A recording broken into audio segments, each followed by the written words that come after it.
Hello students.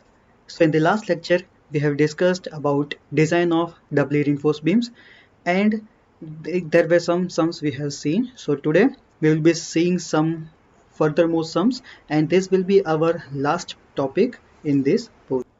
So moving further, there are some important things that to be understand that this being our second chapter in the module called design of beams, it is the easiest chapter of the three, that is singly reinforced beam, doubly reinforced beam and T-beam. So doubly being the easiest portion, we have only two equations to remember. First, the equation can be of to find the moment of resistance that we have seen already, and the second thing is to find or to design the doubly reinforced beam. So today we will be completing the portion design of doubly reinforced beams. So moving towards today's question,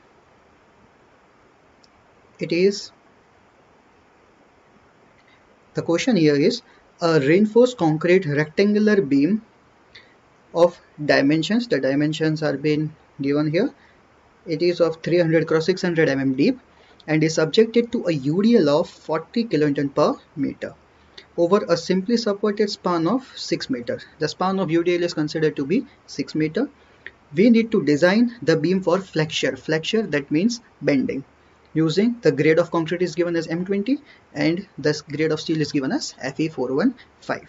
So here the cross section of beam is as given here, and this is the longitudinal section of the beam. In the longitudinal section of the beam we can see the loading conditions, and in the cross section we can see the dimensions. As we have discussed in the last lecture, that in the case of doubly reinforced beam, dimensions will always be given in the question. You need not to find dimensions, you only need to find while designing is that the area of steel. In this case we need to find two areas of steel, that is area of steel in tension, that is AST, and area of steel in compression, that is ASC. So moving to the question again, here it is given a UDL of 40 kilonewton per meter, but in this case remember it is not mentioned including self weight. Whenever a UDL is given, in the case of moment is a different portion. In the case of moment we do not include these things, that is including self weight or not, but in the case of UDL or in the case of loading conditions we must check whether the self weight is given or not. Here it is not mentioned that it is including self weight, so the first thing will be to find the self weight. So self weight of beam can be found out from this equation, that is rho b d pardon, here it is capital D, so it will be considered as to be overall depth. So rho, that means density of concrete, we always take density of concrete as 25 kilonewton per meter cube. B being our width of beam is given in question as 300 mm, and capital D, that is our overall depth. Overall depth is also given in question as 600 mm. So the self weight of beam comes out to be 4.5 kilonewton per meter, and the total UDL will be the load that is already acting on the beam, that is given in question as 40 kilonewton per meter, and summing it with the self weight of beam, so it comes out to be 44.5 kilonewton per meter. So the factored load, and again why here to find factored load, because the self weight is always from the actual loading conditions or actual dimensions. So actual dimensions every time gives us the value of actual load. So whenever we calculate self weight of beam we always need to multiply it by 1.5. so factoring it, the value comes out to be 66.75 kilonewton per meter. So the next step will be to calculate mu. Why so? Because we are finding doubly moment, and the equation of doubly moment, that is mu2, is always equal to mu minus mu lim. So we always need to find these two equations, that is mu and mu lim. So mu can be calculated from this equation, WL squared by 8. Why so? Because it is a simply supported beam and the loading is given as UDL. So calculating it, we get an answer 300.375 kilonewton into meter. Then the next step will be to find mu lim, as it is mentioned as Fe415 steel. Sorry. So mu lim will be 0.138 FCKBD square.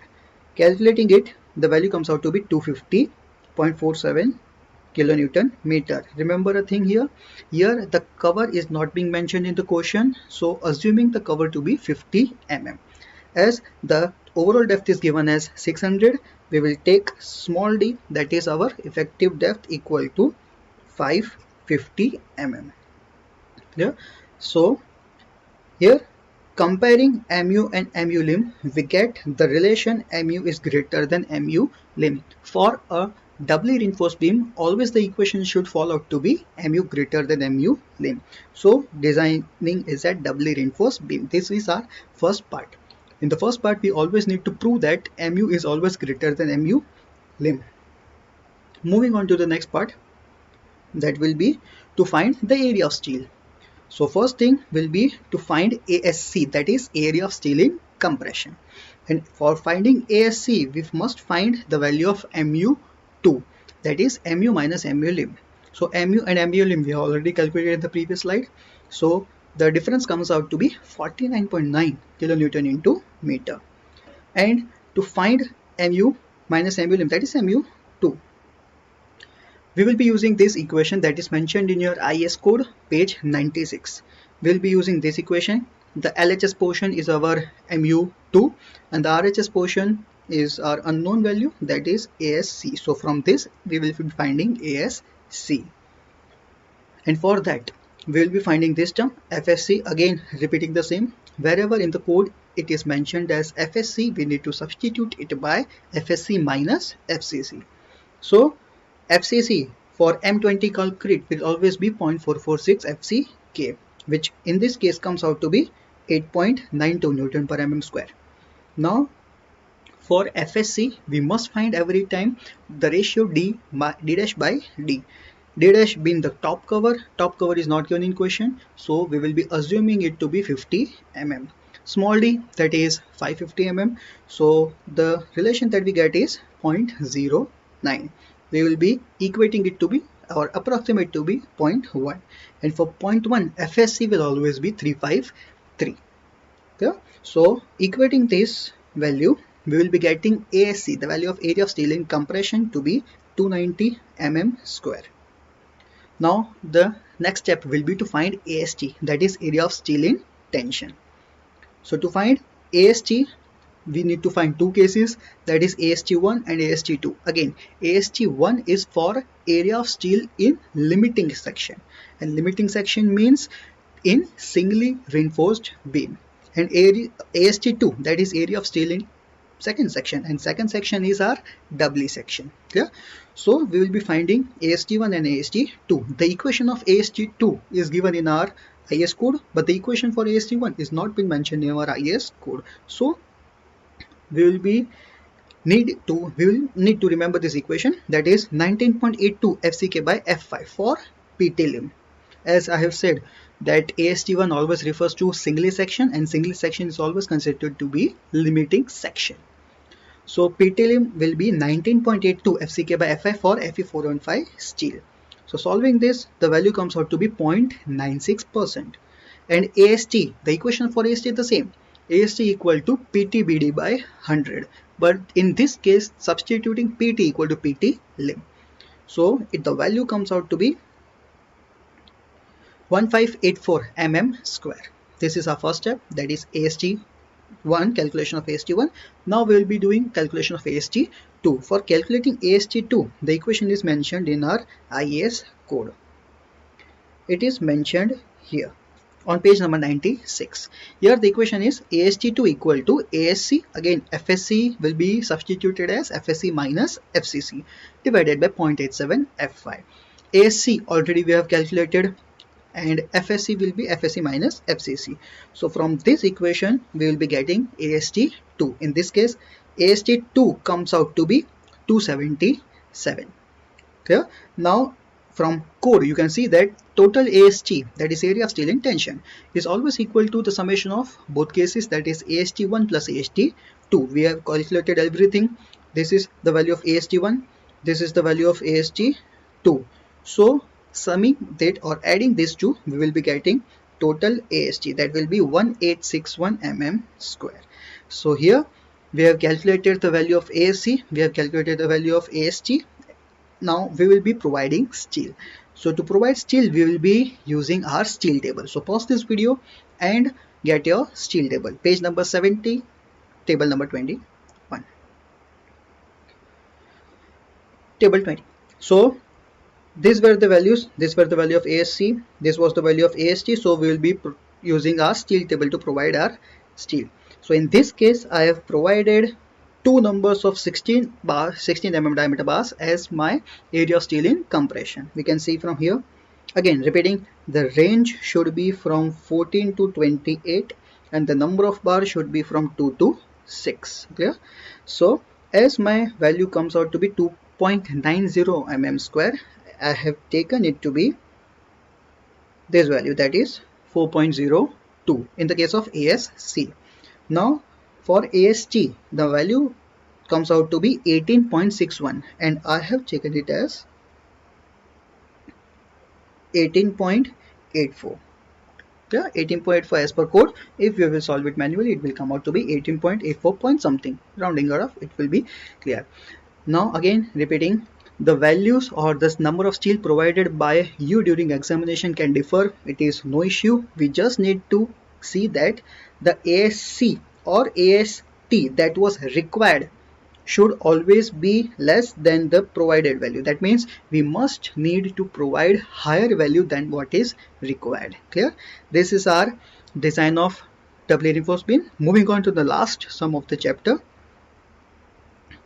The question is, design a doubly reinforced rectangular section for flexure beams, that is our bending.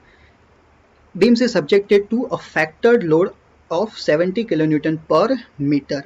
It is given as the load to be factored and having effective simply supported span of 4 meter. So the span of beam or length of beam is given. The effective size, keep in mind, it is given as effective size. That means the depth is given as to be effective or small d. Assume suitable data. Use M20 concrete and Fe415 steel. This is a typical example that we have already solved. But the major thing in this case that differs from the other example is that in this case, the ratio d dash by d is already given in the question. Here it is given as take d dash by d equal to 0.15. In all our cases, we were taking the value to be 0.1, but in this case, it has been asked in the question that we need to take the value to be 0.15. So this is the major change.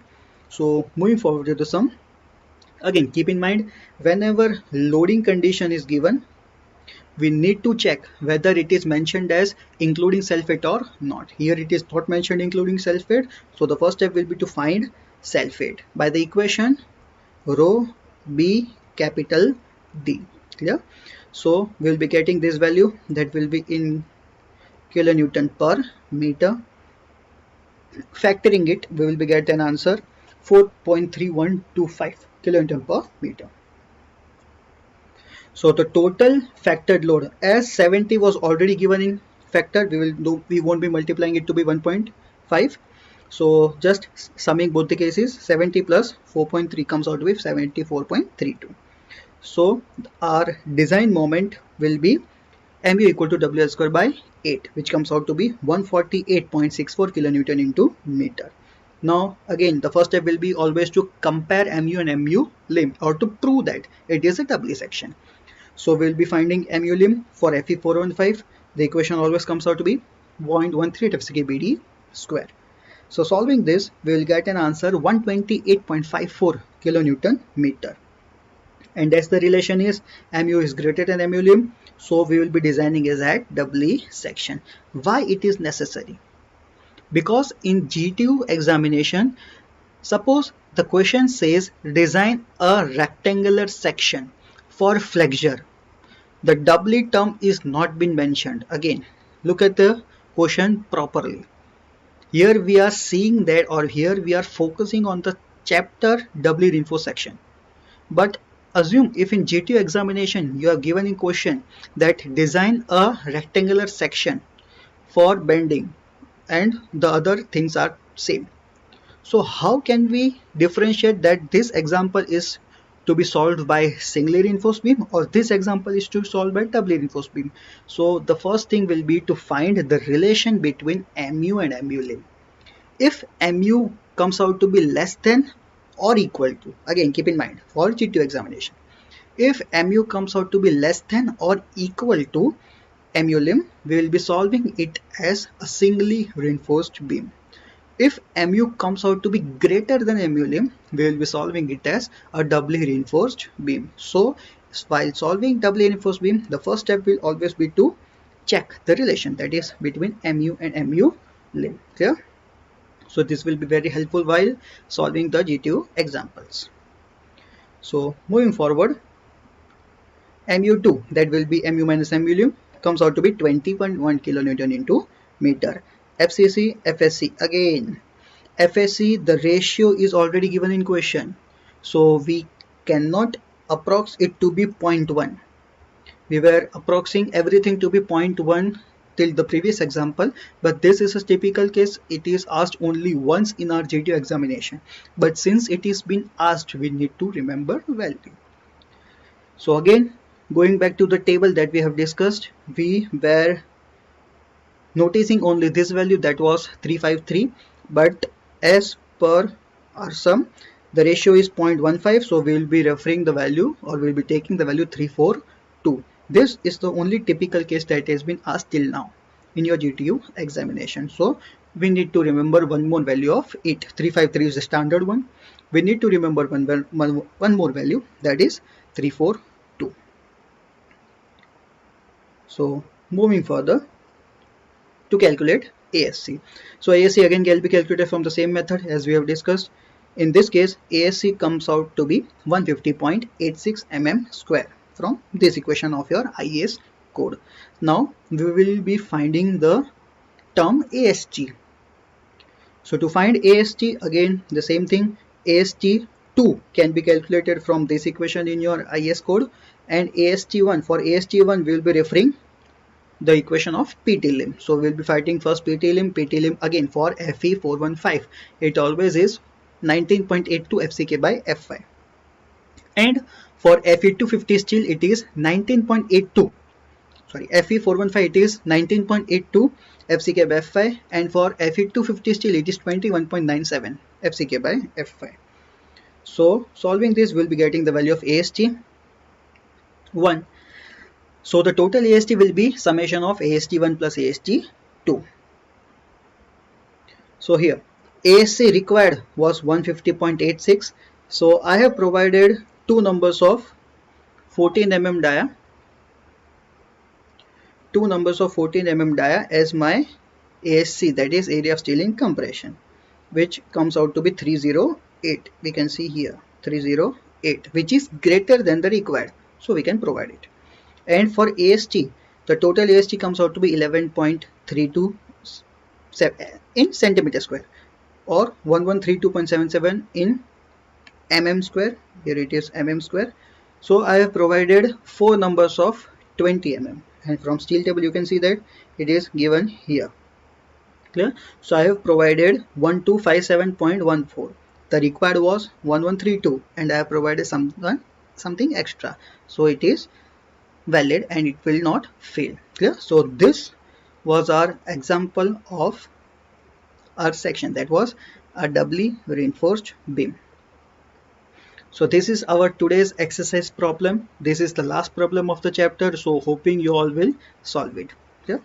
We will see the next chapter in your next lecture. Thank you.